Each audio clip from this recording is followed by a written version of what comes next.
Bonsoir, bonsoir, fanatikman, bonsoir. Jodi a mwen pote ti bout video pou nou.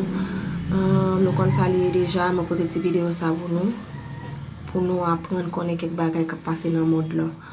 Pou nou apren konen ki se pase la ti sa Haitien, blon de diferzi nan Florence kap refe kor, pou mette bouda, pou mette je. Gen bagay ki pite rib toujou, gen se ouji ki pite rib toujou.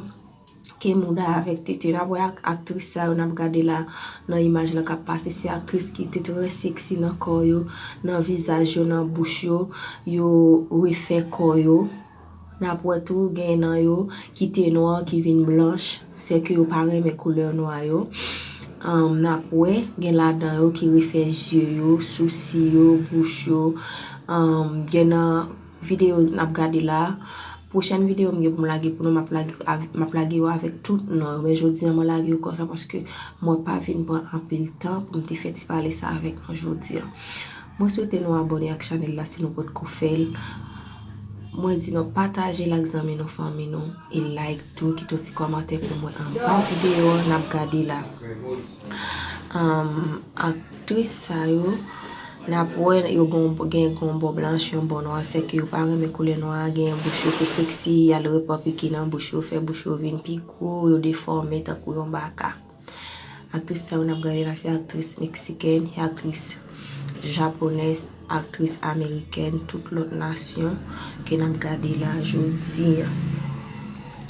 Seul ça me dit notre monde c'est faut qu'on retire cette mentalité ça dans tête nous c'est pas seulement haïtienne tant qu'on prend des différents nan tant qu'on Florence j'en a critiqué wa qui refait corps dans la vie tout ça remet ou obligé faire un effort pour faire obligé faire sacrifice pour faire mais même le moi même faut bagay dans comme on est monde qui pas même pas faire pour mon nom juste faire pour tête moi peut-être pour vidéo ça pour nous aujourd'hui regarder prendre ça nous pour nous garder yon après l'autre et puis na pou effet qui fait dans corps moun sa yo dans visage moun sa yo c'est un bagay terrible c'est un bagay qui pas ka expliquer bon moi même ça bon problème l'on regarder moun sa yo genre t'es belle joti visage t'es belle yo vinn al piquer fait enfler figi yo yal piquer dans bouche yo vinn déformer.